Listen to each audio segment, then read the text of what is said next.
大家好，我哋返嚟繼續拆解姜濤嘅 Lava 內心劇場。上集我哋講咗佢點樣將 A.B 面擺上舞台，同粉絲建立一種好深刻嘅連結。今集我哋要轉入去一個更核心嘅問題：點解呢個劇場要喺呢個時刻先上演？大家好，我哋魚眼雷達啱啱起步，好需要大家嘅支持。你哋每一個訂閱都係我哋繼續精質嘅最大動力，多謝。有冇發現姜濤有啲歌寫好咗，但會收埋好耐先推出？法國雜誌篇報道就提到，姜濤有個好堅持嘅理念：一首歌嘅發布唔係取決於首歌準備好未，而係取決於藝術家自己準備好未。等我哋一齊睇下呢種等嘅哲學點樣成為 Lava 故事入面最強大嘅創作引擎。首先，我哋要重新理解時間對姜濤嚟講係乜。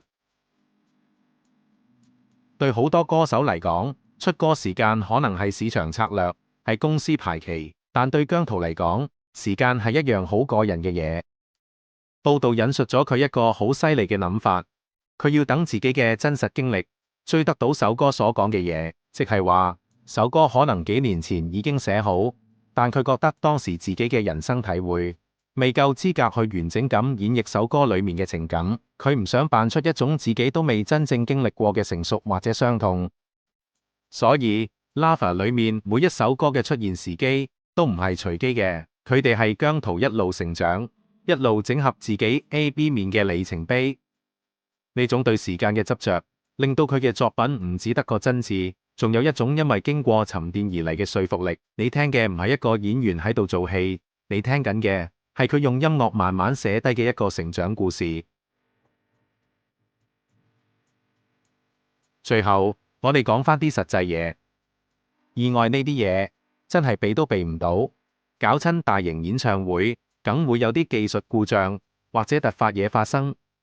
通常啲團隊呢，多數都會收埋埋，盡力扮到冇事發生過咁。但係 Lava 最有趣嘅地方，正正就係連呢啲意外同調整都成為咗佢成長故事嘅一部分。法國雜誌嘅報道就提到，面對舞台技術出問題，佢同團隊點樣去處理，點樣去適應，反而更加體現咗佢一直想講嘅主題，就係喺唔完美同埋阻礙之中繼續行落去。唔止技術問題啊，就算喺社會層面，姜濤都會睇住大家嘅情緒去調整表演細節，例如會主動避開一啲可能令人諗起傷心事嘅舞台效果。呢啲決定反映咗一種超越咗普通娛樂嘅責任感。佢好清楚，一個誠實嘅藝術家係需要感受到周圍個世界，大家係處於一種點樣嘅心情，就係因為有呢份敏感度，先令到 Lava 唔單止係姜濤嘅個人日記，仲可以話係一件同我哋呢個時代對話緊嘅作品。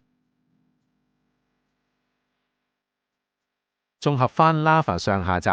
我哋見到姜濤嘅創作已經進入一個好唔同嘅層次。佢唔係喺度造星，唔係喺度建立一個完美無瑕嘅偶像形象。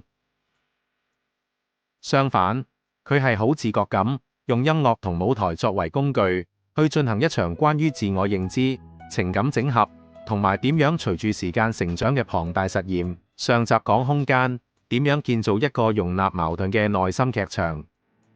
今集講時間，點樣用內心同經歷去為每個出場嘅角色，即係每首歌賦予真正嘅生命。可能正正因為咁，姜濤先可以喺一個追求即食流量嘅時代，用一種近乎古典、慢工出細貨嘅方式留住觀眾嘅心。因為大家知道佢交出嚟嘅唔只係商品，而係有血有肉、經過時間驗證嘅生命段落。好，今集講到呢度，我哋下次再傾。